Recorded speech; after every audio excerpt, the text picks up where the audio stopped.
Hi, I'm Brittany Fraupovich. I'm here from No Trouble, and I'm interviewing my good friend Liza Carbe from the band Incendio, and she's also part of a duo with her husband, Carbe and Duran. So, Lisa, thanks for being here. You're welcome, Brittany. Thanks for having me. This is exciting. Yeah, pandemic style interview.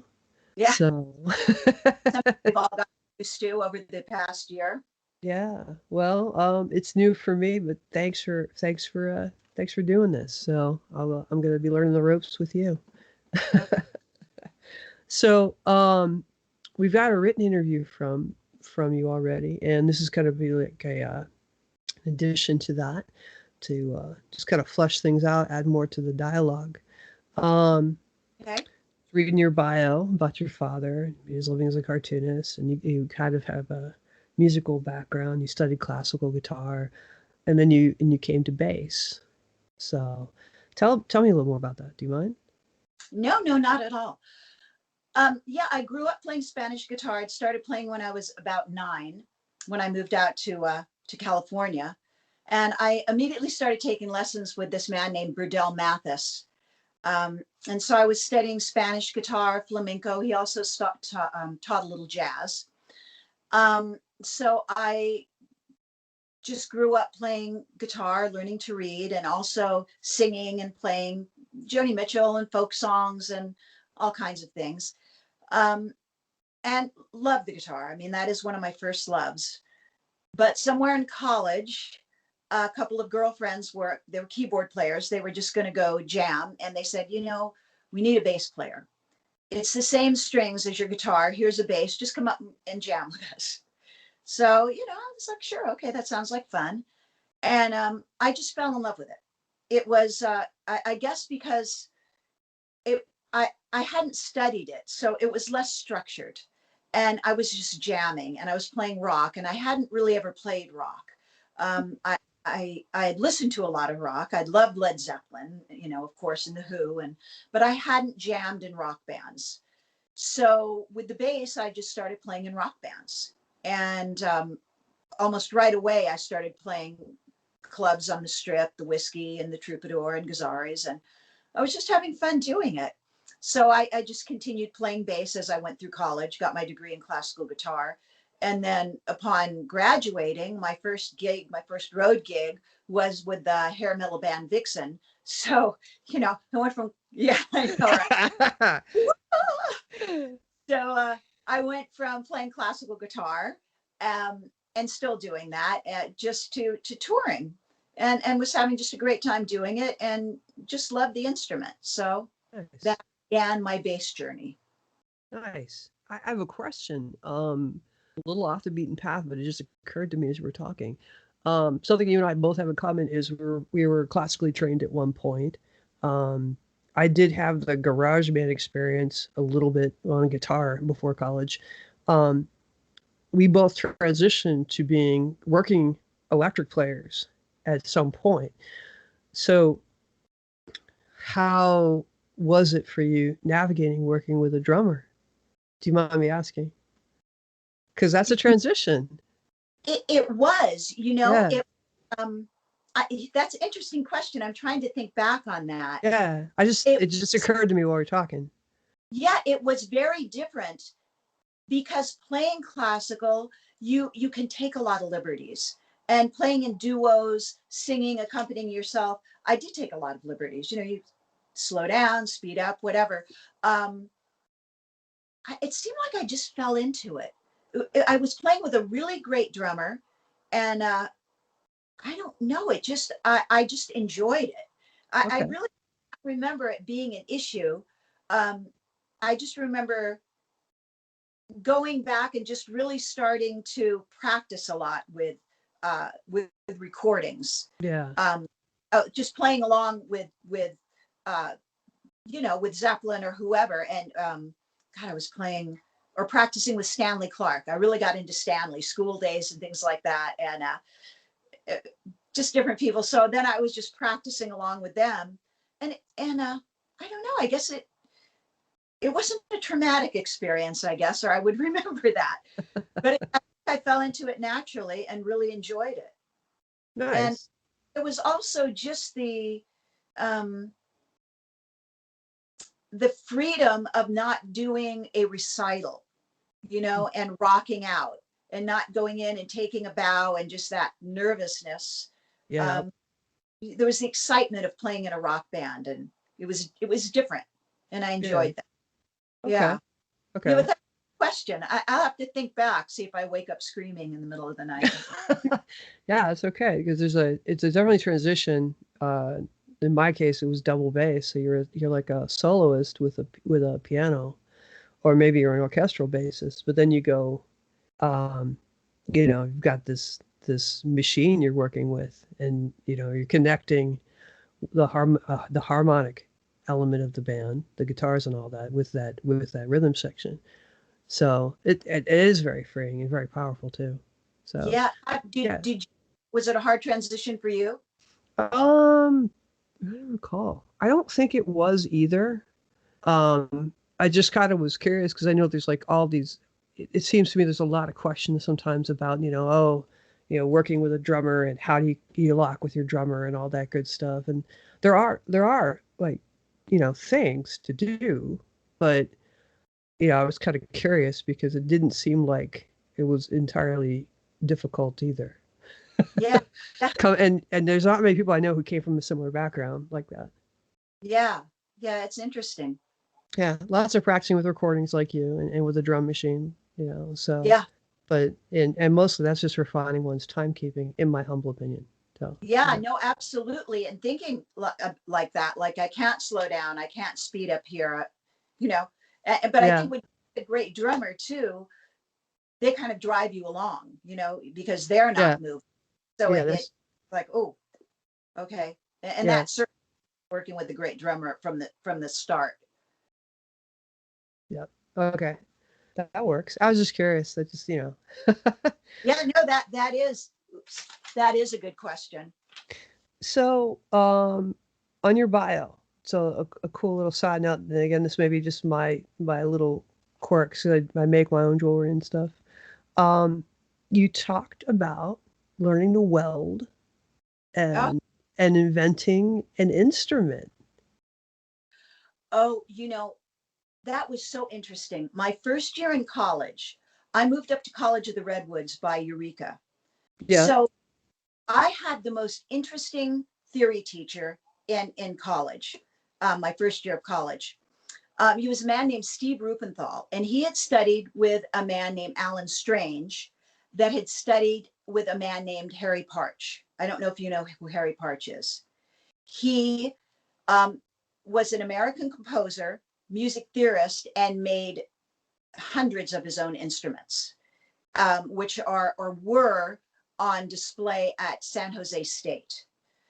He was very much into 20th century music and working in 46 tone scale. So just intonation. So he worked. Um, so our modern Western scale is tempered. It's not what happens in nature. When you hit a note and you have an overtone, you get an octave, a fifth, a fourth, a third. But what we have as a fifth is tempered. It's changed. It's not what happens naturally, just like a rainbow has a certain color scale that happens naturally. If you went in and went, oh, I'm going to change that a little, I'm going to move that red, I'm going to change that orange, yellow to, make it work better. That's what Western music has done to our scale. And we did that because when we started having fixed instruments like the piano, like guitars, we had to modulate. And when you modulated with just intonation, it didn't sound correct. It sounded out of tune. So when you see Bach's well-tempered clavier, that's where it started, where we came up with equal distance between 12 notes, which is our Yep. Western. Yep. So getting back to that. So Stephen was very much into just intonation and Harry Parch and 20th century music and all these interesting things. So he would have all of us um, for our projects compose something in a different way than you would think normally. So he had all these challenging things that you wouldn't generally get in first year theory, because he was a grad student too that had just graduated. So he was excited to share these things. So Okay. he was working as a welder with this man named Stan Bennett up in Eureka, making kinetic sculptures. I was his apprentice. So he said, for your end project, why don't you invent an instrument? I'd like you to do that. And I was like, oh, oh, okay. You know, I Whoa. can you see So that? yeah, it's like a cone attached to a sounding board, perhaps of some kind. Yes. So what this is, What's that? so I made a 3 foot cone, Okay. and it's 12 strings across the front. And I made like a piano tuning board, and then 6 sets of 4 strings that run throughout the cone, Wow. and tuning boards down at the bottom, tuning pegs like piano tuning mechanism. Okay. So theory behind that, because I wanted to incorporate just intonation and overtone series, was that you would play that, and there's no nodes particularly, so you would tune the inner strings to the overtone series of whatever you were tuning it to. So it's a modal instrument. So if I was going to tune it to an open A, then maybe I'd tune things to A and E and whatever the sympathetic vibrations, the overtone series for that particular key. So when you play it, it would set the others into vibration, and you just get this really rich sound. So that's what I did. And Have you performed with this instrument? I have a couple of times in some uh, very esoteric settings, because that's kind of what it lends itself to. Actually, the first time I went into a studio, it was with this guy called Jason Marks. He had something called the Neoteric Orchestra. He used to work with Frank Zappa, and he was into modern music as well. So I did a solo performance, or a duo performance with the Zill, and I think Paul Whitehead, he did bowed cymbal. He was the one that did all the album covers for the early Genesis. Oh wow. Okay. Whitehead also played bow cymbal. So on the early recording of the Pillory, the Neoteric Orchestra, there's me playing Zill with Paul playing the bowed cymbal. So it was very avant-garde stuff, and I've done a few things like that with a couple of other people that like that. And then years later, Jason asked me if I could record more Zill, because he wanted to put out another edition of the Neoteric Orchestra. So I recorded a bunch of stuff and sent it to him. You still have the cell? Yes, I've got 2 of them, much to people's dismay, because they're huge.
The first one I did, because I do oxyacetylene welding, so when you heat in metal, it warps. So the first one I made myself, and it warped a little bit, but I put it together, and I made it. And but the pressure of the strings was pulling the strings out of tune. It was pulling on the cone too much.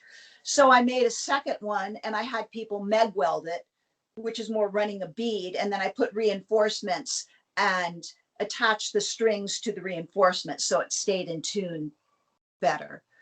So yeah, I've got 2 of them sitting around. it's a lot to retune them and to restring them because it's piano string, so it's metal, so they rust when you touch them.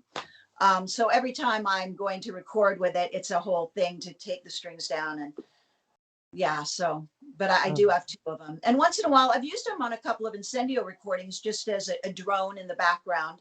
I think it's on, I can't remember, a couple of songs that we did. Okay. Okay. If I recall that, I'll see if I can edit that in the even in just in text. So Yeah, sure. yeah, that's exciting. Yeah. Yeah, it's All fun. right. Hans Zimmer, give this girl a call. Uh, I said, Hans Zimmer, give this girl a call.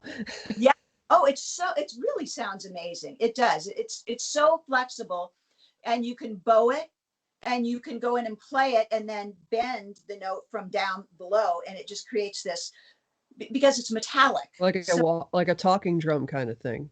yeah, but with a string. So you're creating this bending string sound that's so resonant because of the metal enclosure instead of wood. Yeah, I'll have to record some and send it to you. Okay, this is so cool. All right. It's really fun. Thank you for sharing that. That is this is great. Okay. Um let's see. I'm gonna shift topics. We're talking about uh you being a classical guitarist who switched to bass, and uh historically, like we're looking right now at a lot more female bass players, it seems. We're still the Yeah. minority, but it seems like the ranks are growing. Yes. And I was in middle school and high school reading about a lot of the things that you got to experience in the 80s. In Vixen, we've joked about how I was reading about you as a kid.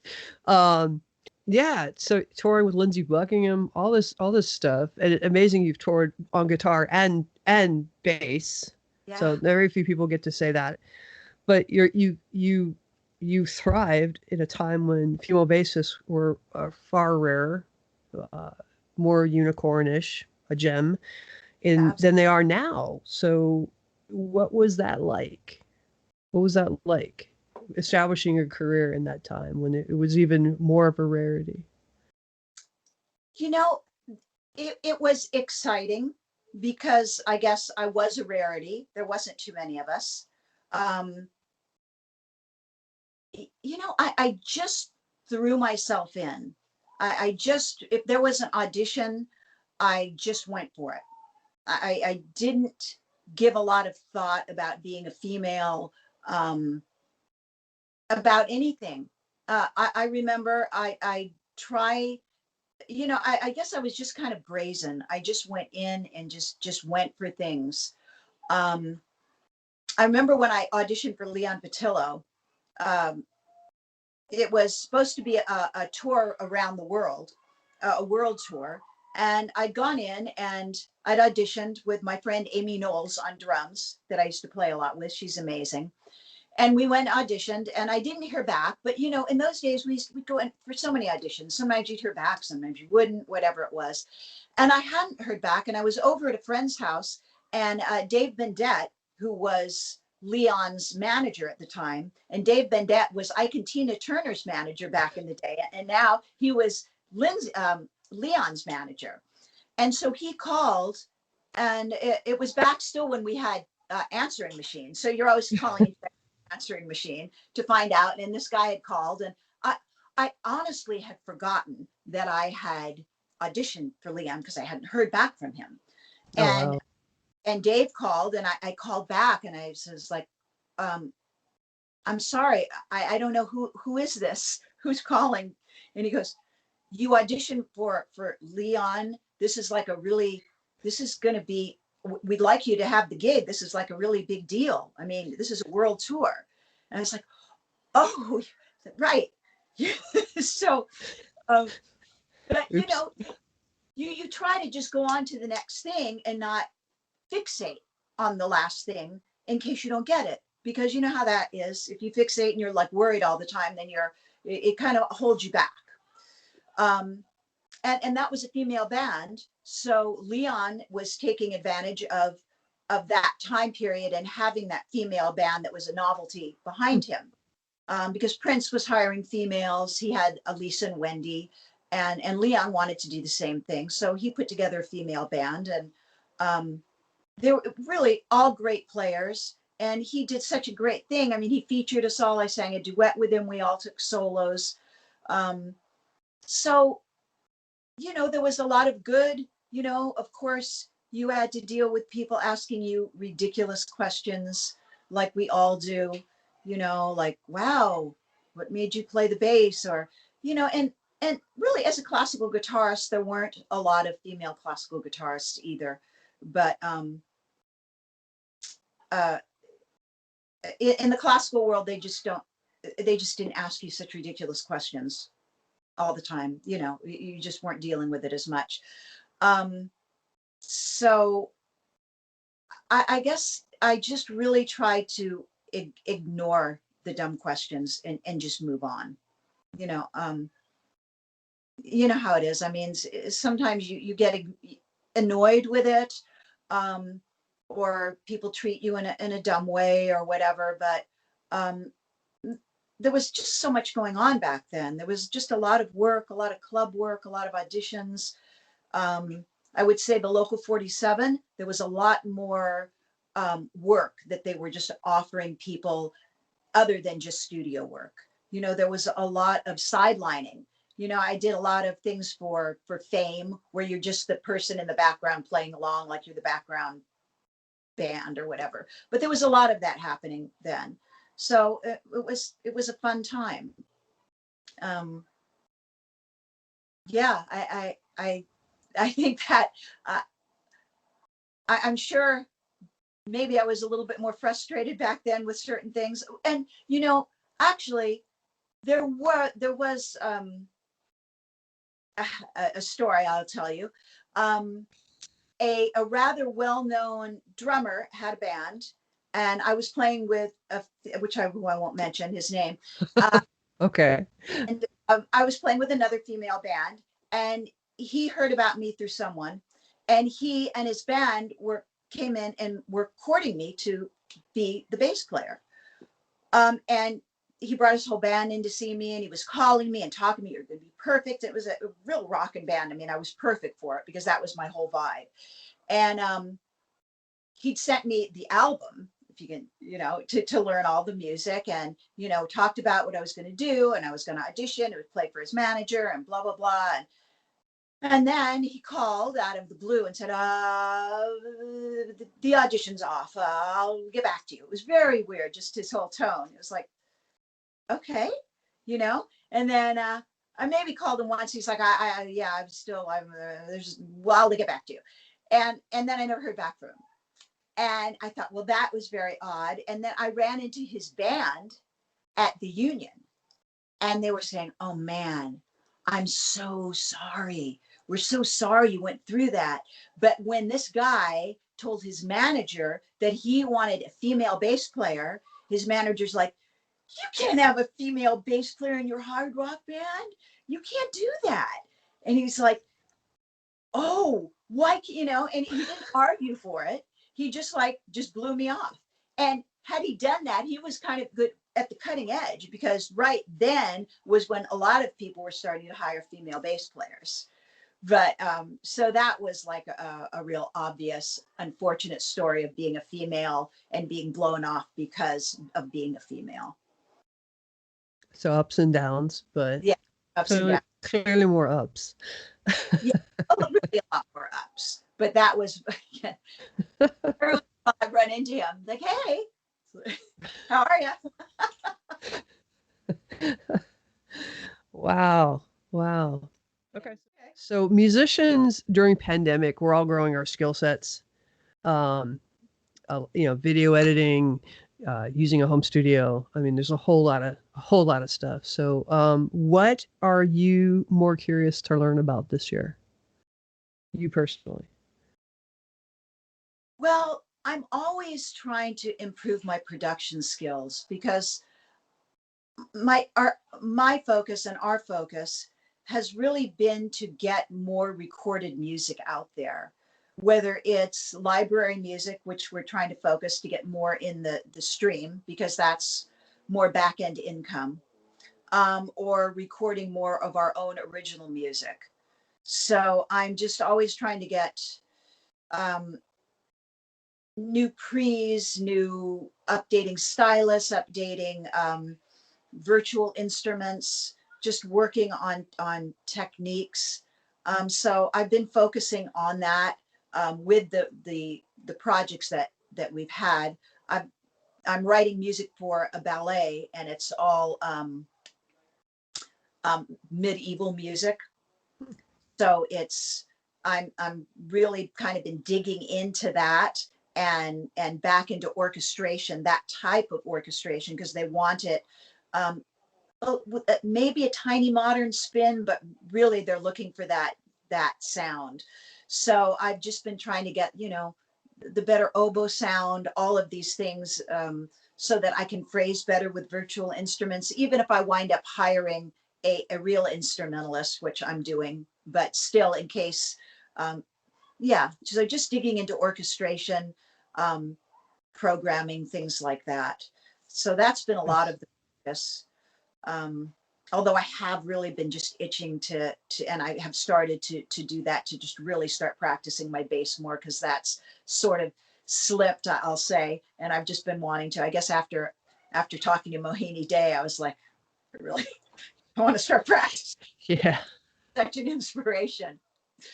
Um, so those things, and then I, I, by virtue of the book that we wrote and producing other artists, I've just started helping people get their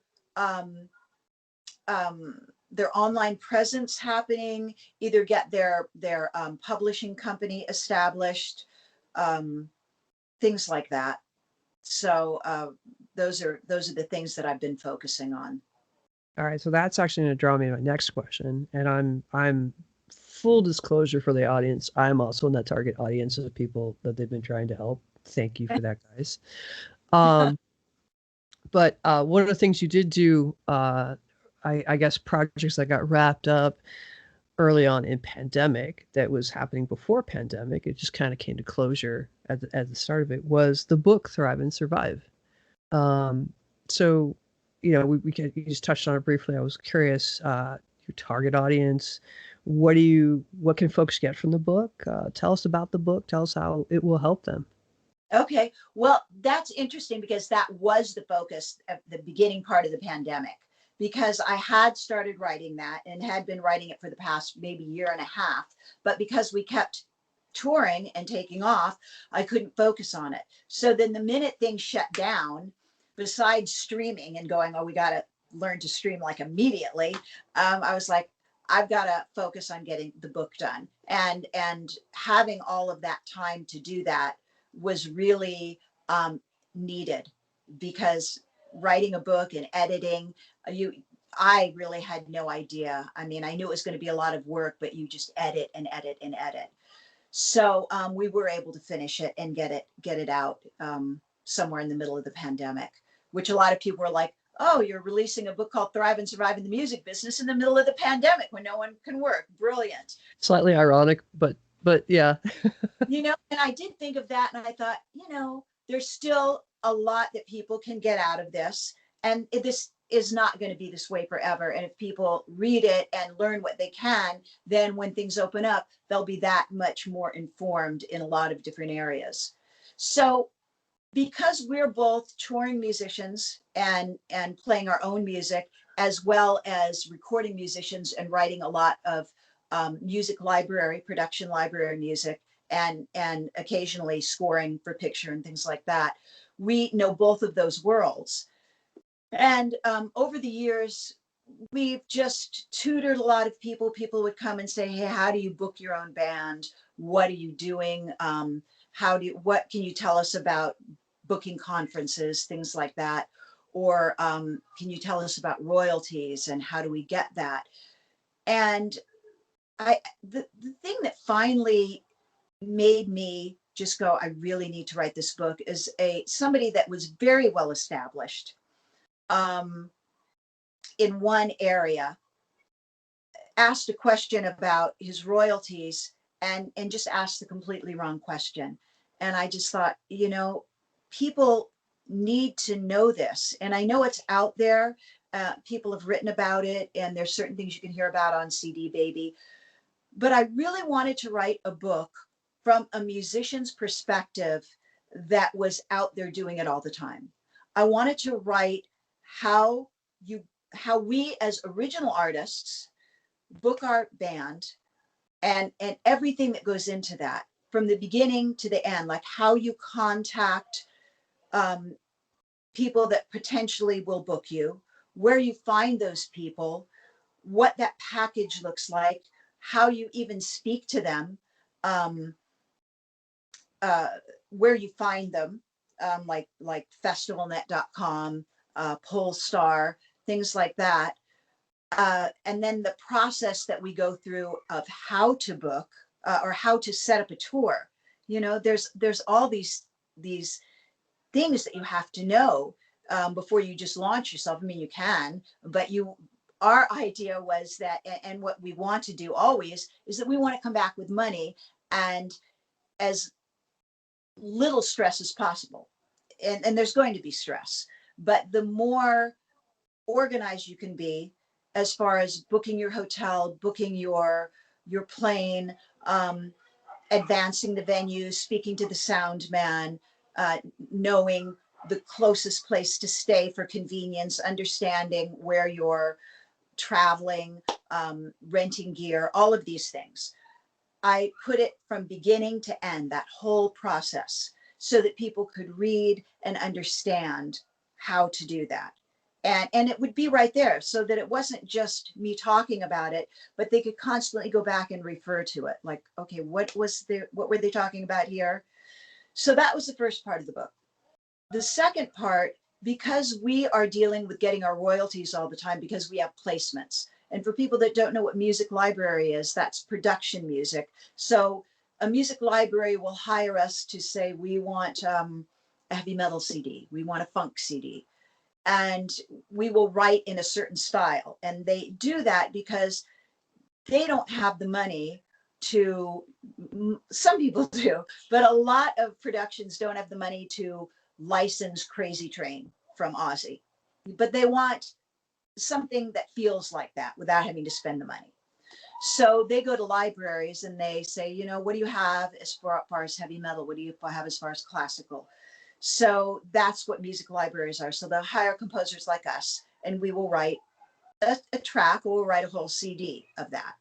So we get our royalties, our back end from these placements. So we have to understand what writers' royalties are, publishing royalties, streaming royalties, owning your masters, all these different things generate different royalties. And you need to, as a recording artist or as a composer, you need to understand where these royalties come from. And so many people don't. So when people would come to us and say, I just, wrote a piece and now I got it placed in a movie or a TV show or whatever. And now I'm waiting for my royalties. And great. What's your PRO? Performing Rights Organization, ASCAP, BMI, CSAC. They're like, oh, what's that? Like, oh, well, you better know. And why don't you come on over? Because you have to join one. Because if you don't, you won't be getting any royalties for that. So people would come over and we'd explain these things. But as anything, when you explain things quickly, even if it's been a couple of hours, and you dump like years worth of information, and as I used to say, we're just vomiting out this information on people. And you'd see people, and especially JP, because JP can just like go off and just like talk, blah, blah, blah, blah. And I'd see people glaze over. It's like, you lost them like an hour ago. They're back on ASCAP, so thought, and a lot of times people just really wouldn't follow through. And it's too much information and understandably so. So I put it in a book and I tried to do it as step-by-step process from a perspective of a musician, not theoretical, not not too technical, although I did include technical aspects, but something that was understandable. So this book is for a beginner or for anybody that's been working in the industry and only understands certain aspects of maybe just touring, but doesn't understand royalties, or royalties, but doesn't understand touring. So that's who it's written for. And that's, we wrote it for everybody in mind. Career development if you're home not gigging. I mean, that's awesome. And my cousin, Jen Carey, is a music publishing royalty guru. That's her company. And when she read it, and she helped me get my royalties part straight, and she loved it. She said, you know, you really wrote it for that person that doesn't understand royalties. So she liked that, and that's who I was trying to get at. Yeah, and I noticed you get into even internet-based royalties and the like, if I recall correctly. Absolutely. So important for people to understand that they need to own their masters, and that they understand that they're the featured artist, and that those royalties are different than your publishing or your writer's royalties. So you've been in the music industry for a long time, and being a musician is usually a life of self-employment, as we've just been discussing. We're working for ourselves. Maybe we do manage to pull a team together if we're so lucky. That will help us, but it's a lot of long days and motivation and the ability to be a self-starter. So I'm asking partly because I'm curious. I'm in the same boat. How do you stay inspired and motivated? What do you do to put fuel in the gas tank? Well, you are a great self-starter. I get a lot of inspiration from you, talking to you, and you're saying you're doing this and this. I'm like, oh, wow, okay. You know, Well, and thank you. and I think that that's very important, and that we, as independent artists, hang out with other people that also are self-starters, because we inspire each other. And there are a few people, even when we book each other, or when we, like JP is booking, he'll talk to our friend Lau Tizer, who is also an incredible self-motivator and self-starter and books himself. And they will share information, you know, because you get each other's juices going, you know, and inspire each other. Because when you are doing it all on your own, it can become daunting, you know, there, and people don't realize that. Um, well, I would say probably for all of us, the inspiration is that we want to eat and pay our rent. And considering, as somebody just, I think it was Holly Montgomery wrote, what is it when you wake up one day and find out that mom and dad aren't there to help, and that you really are on your own, so you got to get up and kick yourself in the butt. Yeah. Like, oh, that's right. The meme of the dog with its own leash in the mouth walking across the street. Yeah, exactly. Yes. So, you know, I write lists to myself, and I try to do that every night. Like, okay, these are the business things I have to do. These are the creative things I have to do. And I write myself lists like that to say, okay, now I've got to get up. And if I'm going to be booking a tour, what do I have to do? Okay, I've got to get on FestivalNet right now. And I've got to look, and I've got to see where I want to start. Or I've got to contact the people that have booked me over the years, and just reach out and start talking to them and say, hey, you know, are you booking now? Has this started? And then you start calling them, and just get that going. Like, okay, what do I have to send out? Is my EPK ready to send out? Is it updated? Do I have my new videos that up there on YouTube? Are there new songs that I want to get out to people, new videos? So I have to get all that in line if I'm thinking I want to book. If it's writing, then who am I reaching out to? Am I, okay, have I reached out to other libraries? Okay, that's what I want to do. So, and I'm going to call Sonaton, I'm going to call Megatrax, I'm going to call whoever and say, you know, what is there something new you're looking for in your library that you know that I can write? Or maybe I'll say, you know, I've noticed maybe you need more funk in your library, and I'm ready to do that for you. So, you know, it's a lot of that. It's being organized. You know, it's really being organized and setting something for yourself. And I think you have to compartmentalize, because if you just go, am I going to gig? Am I going to write? Where do I start? It's overwhelming, because you can just, you know, just splatter like, oh, I'm going to call, I'm going to do this. I think you've got to say, I'm going to do this right now. I'm going to call. I'm going to practice, whatever it is, and give yourself a schedule so that you know what to do. Um, and just, you've just got to go. You know, you can't think too much about it. If, for one thing, I mean, you've got to think and be organized. But I think for some people, and I see this happening all the time with people, they overthink. It's like, well, I've got to have this and this and this and this in order before I make that call, before I record, before I do something. Yes, you've got to be organized, but don't overthink. You know, get organized and then just go for it. You have to. And then if you trip over your words when you're talking to that promoter, well, so you trip over your words, you know, then you know next time. And Yeah. then, you know, you refine your patter. But you don't know, you can only practice in the mirror so many times until you get that person on the phone that totally trips you up and is like not friendly or really friendly or whatever. And so you just work that. So you start being understanding if it's going to be uh, all the different possibilities of somebody saying something, so that you can just start flowing.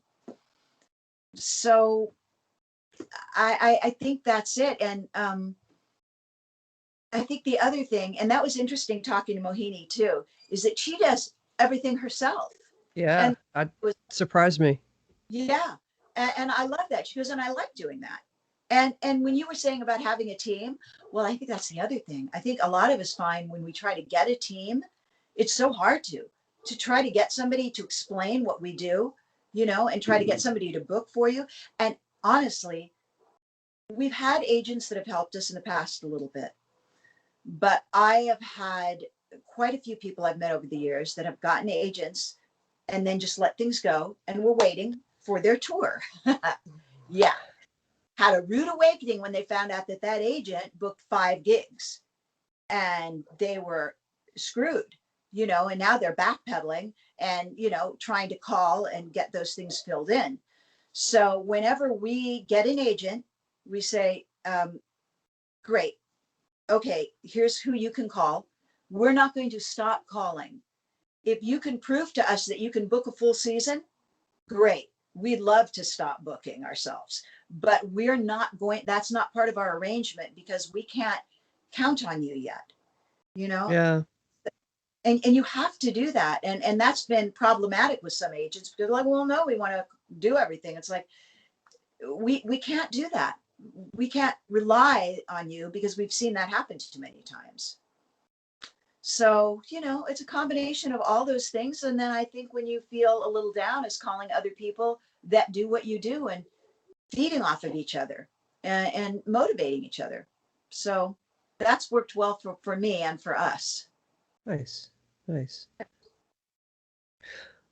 So, what is something you've done only one time in your career so far that you cannot wait to do a second time if given the opportunity?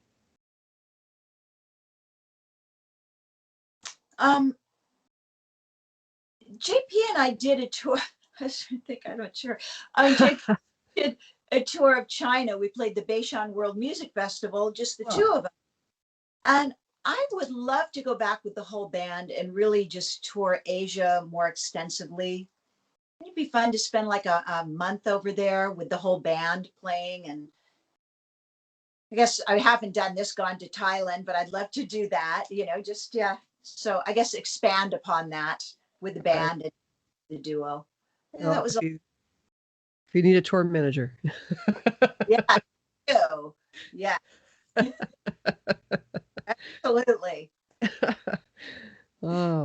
That's awesome. How did you Yeah. guys? I'm just curious. How did you guys get that gig as a duo? Do you mind me asking? Oh, no, no, it's funny the way things lead to different things. Okay. So we've played with the Ballet Fantastique before. The people that I'm writing for right now, they usually just choreograph to our music. So I've done a couple of shows with them. And who did I meet? We were playing with Kim Angelis, a violinist, and she had done a couple of tours there, which was very funny, her story about going over there. But I think I'd asked her how she got there, and she turned me on to the person that brought her over there. And I reached out to him about the whole band going over to play the Beishan World Music Festival. And it was, it was, he wasn't, um, it wasn't done in a typical touring way where I'm not sure if it was the language barrier or what exactly, but I couldn't get exact details out of him. Now I totally believe, I had complete faith that it would be fine to go because Kim had done a great tour and I'd spoken to other people that had gone over there to do the same tour. Um, but I couldn't get an exact money amount and I couldn't get a few specifics. So a couple of the other members of the band were feeling like, oh, they didn't feel comfortable with that. So I reached out to him and I said, well, would you be comfortable just having us come over as a duo? So there was really no negotiating. He just like, okay, so you're coming over as a duo. And I was like, oh, okay. So it became that. It was easier Wow. than having to allay people's fears that we didn't get everything so specifically the way they wanted it. And he just jumped on that. It was like, sure, come on over as a duo. Didn't quite put it that way. And again, I don't know if it was the language barrier or what, but he was just said, great, you're coming as a duo. And so that's what we did. It was a lot easier. We did get paid very well. We stayed in nice places. We played nice gigs. It was a great time, really a lot of fun. And, Nice. we did try to go the next year, but some rules had changed. It was harder to get our visa to go the next year. There was a few things that kept us from going over the next year. There's constant, um, just constant things that are changing as far as visas and things like that in China. And so that's why we didn't go back. He wanted us to come back, and I really wanted to go back as the whole band. But it was very exciting. We played with people from Italy and from Argentina and just all over. It was so much fun. And then at the end, they wanted to do something where people from different bands all got together and played. So they had a woman sing very traditional Chinese folk song and in a traditional Chinese vocalese as well. It was beautiful. Wow. And then the solo artist from Italy that was looping and rapping and singing set up a loop and around what she did, and then two of the Argentinian guys played, and then JP joined in and played, and it was so fabulous, just everything coming together like that. I love that Peter did that on the last day of the festival. So yeah, it was a lot of fun, and I would just love to go back and spend more time. So we'll Fingers see. crossed. Yeah, maybe things will open up, after the pandemic is over and everybody will really be dying to get musicians back out and make things easier for us to get places. I hope the appreciation for what musicians do has gone up as a result. So the fingers crossed you get that. Yep. What is the best advice you've ever been given?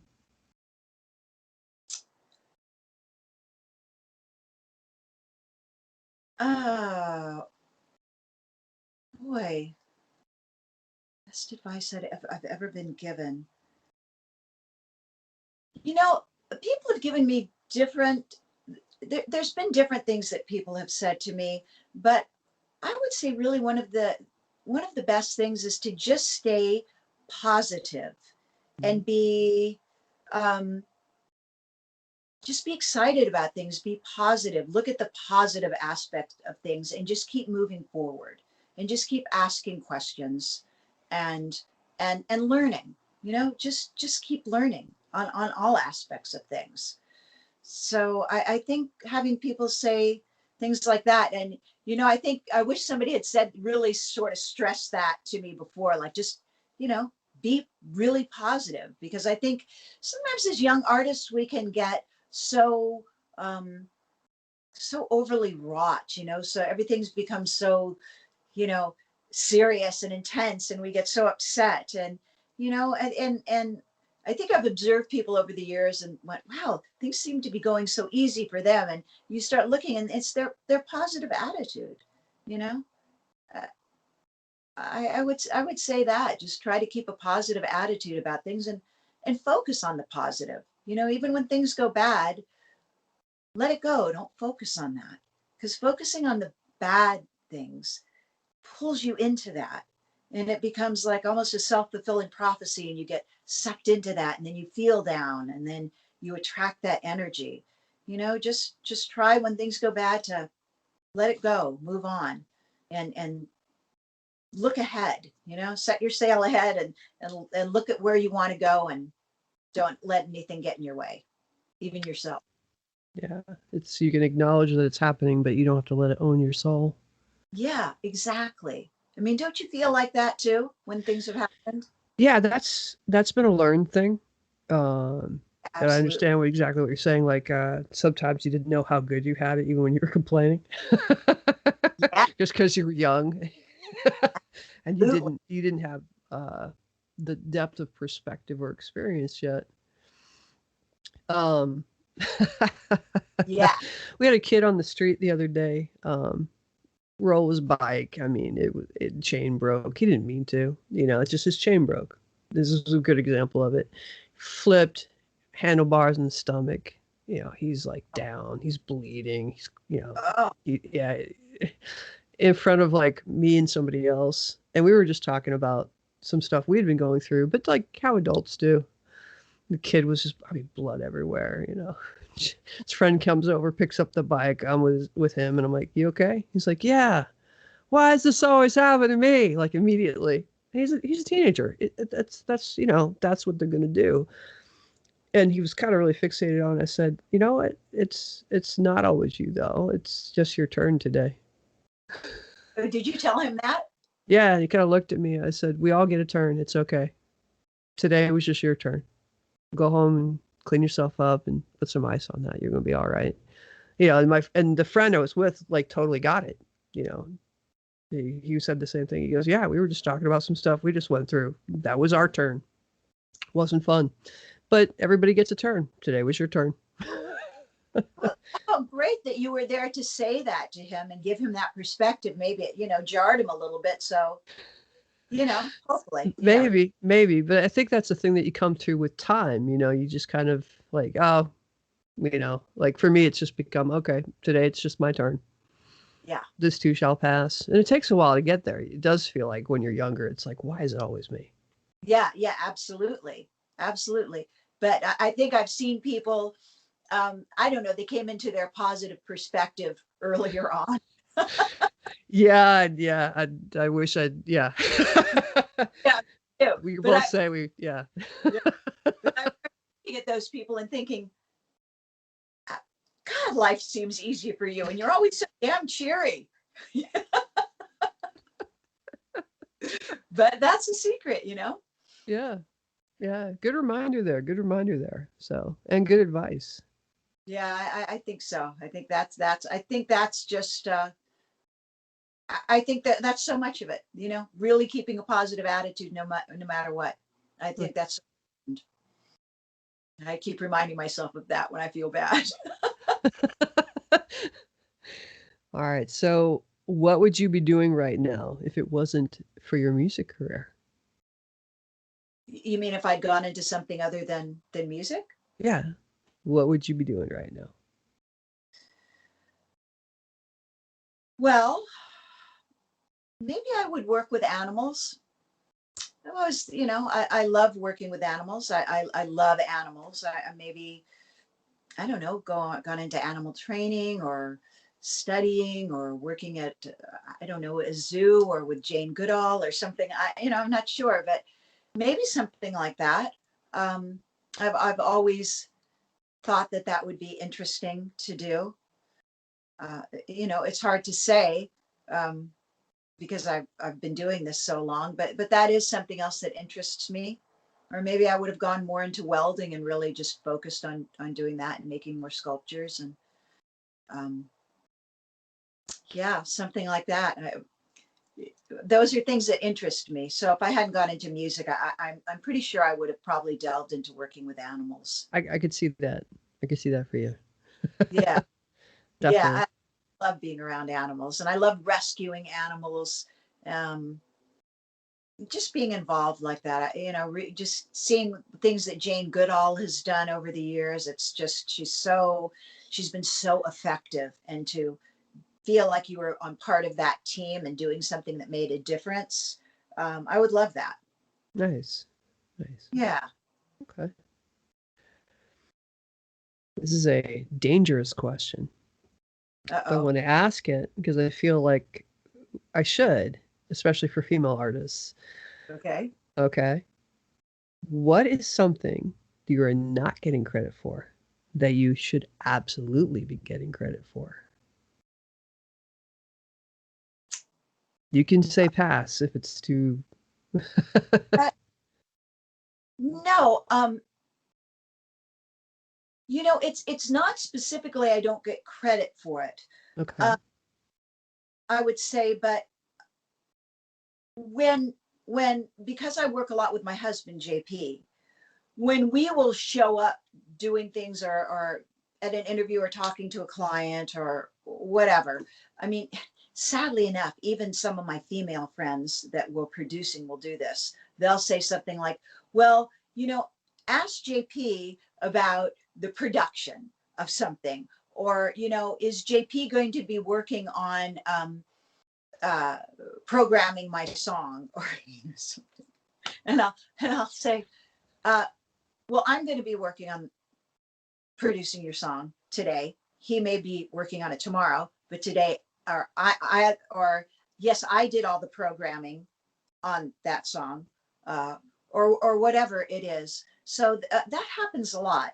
Um, and it's interesting to me because even strong women, there's something that's programmed in us, um, that still, even though they're fully aware and don't like it, they think that the man is doing that for whatever reason. It's something, and then I'll say something like that, and they're like, "Oh yeah, yeah, of course, yes, that's right."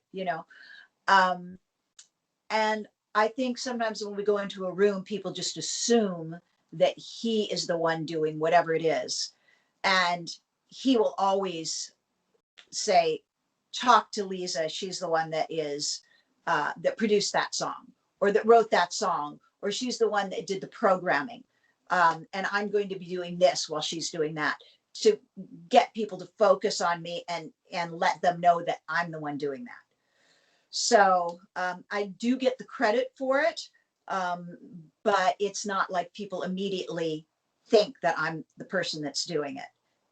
So, Got it. if I just showed up by myself, perhaps, it would be more obvious.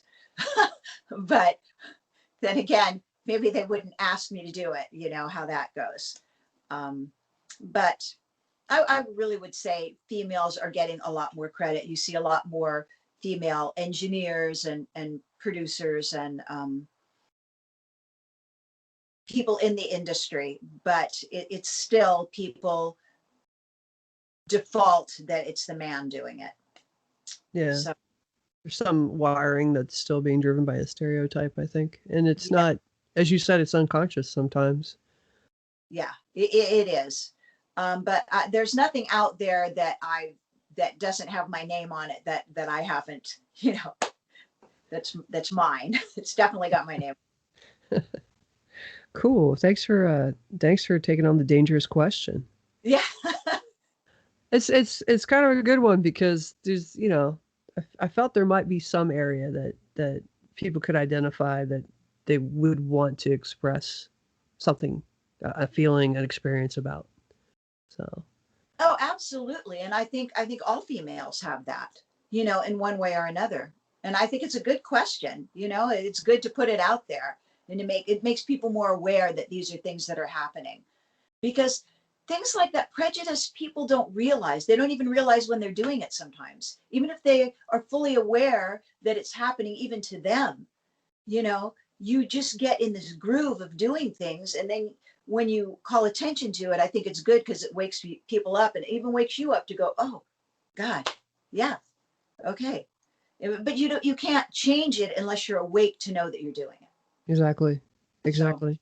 good question. Calling attention to the habit, so you're suddenly self-aware it's manifesting. I snapped to that judgment or preconceived notion. Absolutely. Nice.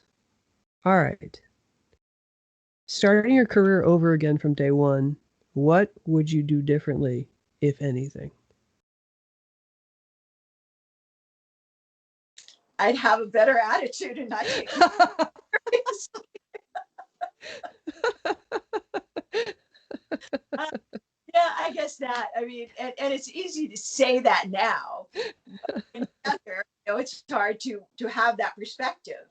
But I think that would be it. I would really just try to take things more in stride and have more fun from the beginning. Enjoy things from the beginning instead of making everything so dramatic and mean so much and everything, it was just so important and rotten and just enjoy the ride more.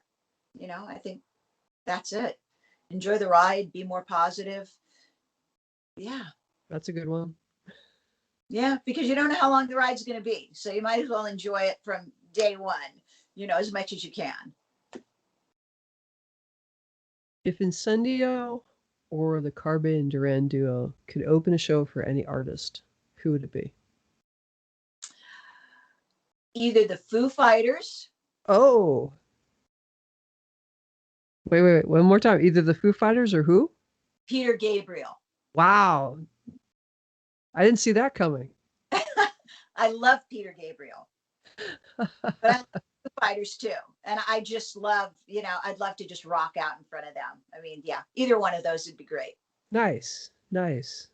Nice. Okay. So I know you did the written interview. And it's been like a little while. I think like a week or two, maybe three. And Oh, I know you're busy. So I want to ask, are there any new projects since we last talked? Anything on that you can talk about or that's come up that's new on your docket? oh, well, we were talking about that. I started working with Creative Exchange and SAS over there. And we had wound up doing a streaming concert for him because my friend Drake Shining had started working with him and then had said, why don't you reach out because he's looking for other musicians. So we reached out to SAS, and he's such a great guy. And he just started this platform for musicians to connect with other musicians and to stream music and to um, hook up with other musicians if they need somebody to play on their project. So we did a streaming concert for him, and then he interviewed us twice for Thrive and Survive. And then he started asking us if we would be interested in interviewing other musicians based on Thrive and Survive and us talking about musicians that we knew. And at the time, I think we did the last Thrive and Survive.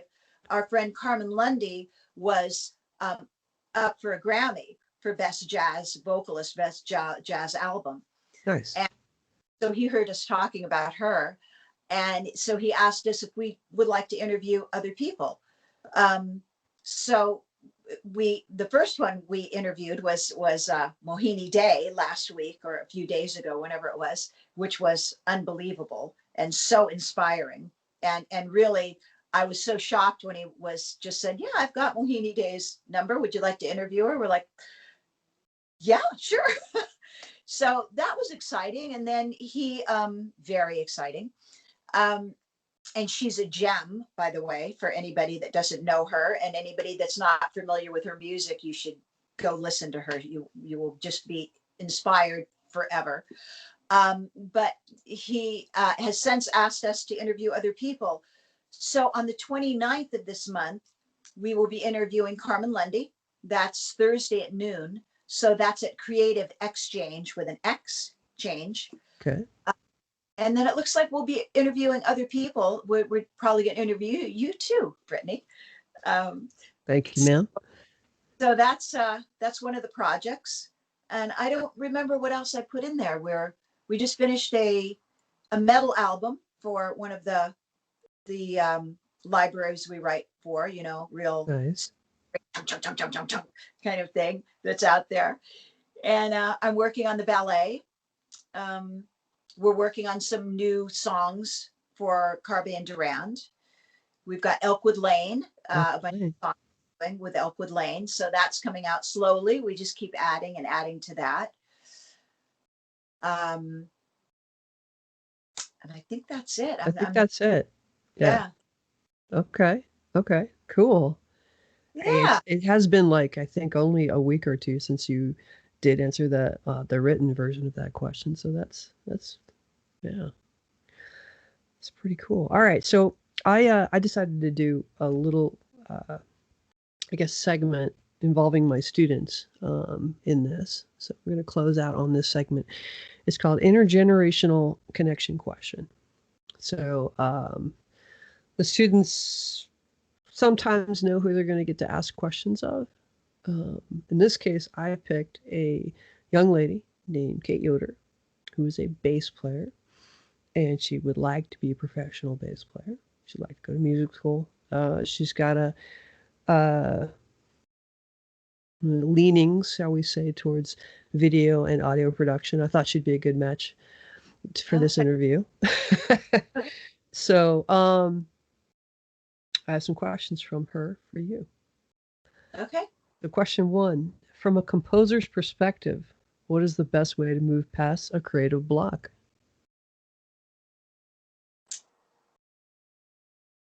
Um, I think to give yourself like to give yourself a project, like listen to a piece of music. Say if you want to write a piece of rock music and you just can't come up with anything, then listen to somebody else's piece and figure out what they're doing and then compose a piece in that style. Listen to what they're doing.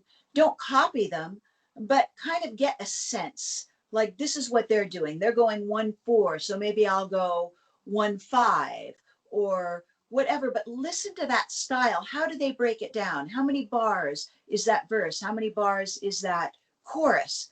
How are they transitioning? And then try to write something within that style, but without copying them. Maybe invert, use a composing technique where instead of making a melody that's going up, if that's what they're doing, make a melody that's going down. Invert that melody. Um, Change up the chords, but do it in a similar way. Uh, Give yourself an assignment and just do that and force yourself to go through that so that maybe you're not being just just pulling something out of the air, but giving yourself kind of a map to go from and force yourself like you were having an assignment, like I've got Assignment. a rock tune. Yeah. Nice. Yeah. Okay. I think we may have already hit the question on this, the answer for this question earlier, but I'm going to ask it anyway in case it's any different. Okay. Um, what advice would you give to a younger version of yourself? Oh yeah, well So that would to really enjoy the ride, enjoy the ride and study, just practice, study, learn as much as you can, and just don't let the downer people get to you. Don't let shit people say to you dissuade you. Set your sail for where you want to go and get there. If somebody's giving you a bad time, then those aren't the people you want to be around. Don't own shit people say to you. Don't own it. It's their opinion, and you know where you're going, and just stay on that. Just that stuff coming in, like, or stuff that you're saying to yourself, I suck, I can't, I'm getting there, and this is what I'm going to do, and I've got to practice. And if I'm going to be working on video stuff, then I'm going to start working on it, and I just keep going and talk to positive friends. Just stay positive. I mean, that's the best advice I can give you. Just keep moving ahead. I can literally see this person as she gets older being a very good fit in this circle of people. We got to keep an eye on her.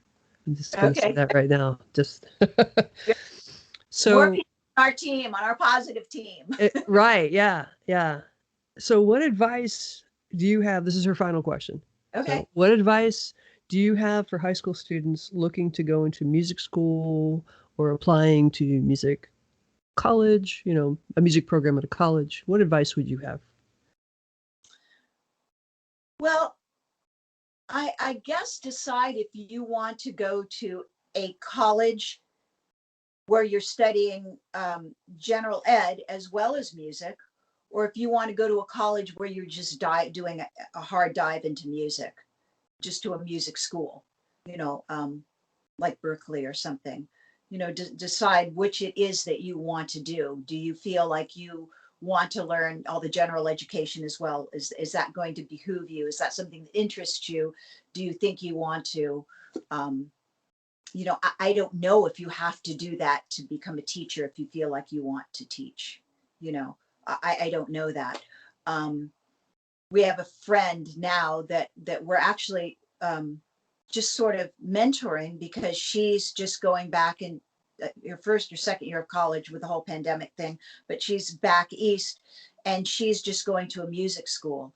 And oh no, she's going to an art school, but she's also a musician, so we're talking to her about her music. So um, if you can, find out as much about the colleges before you go. Try to, if you can't visit the campuses, um, try to find out about the teachers. Is that a teacher that you feel like you would like to study with? Um, what is the curriculum? Is it more classical? Is it more jazz based? Do they have a good music um, business program, if that's something you want to do? Do they have an engineering program? Something, if you want to study engineering and production, do they have that? Find out what their specialty is before you go into it. If you just want to be a vocalist, find out, do they have good vocal instructors there? So, really do your due diligence about finding out about each one of those colleges, because just because it's a music college doesn't mean it's the type of music you want to study, or that it necessarily has a teacher there that you're going to have it be a good fit for, that you're going to like, that you're going to connect with. And that's so important, that you connect with the teacher. And that it might be a great teacher, it just might not be one that you personally connect with. So try to find out as much as you can about those teachers before you go into it.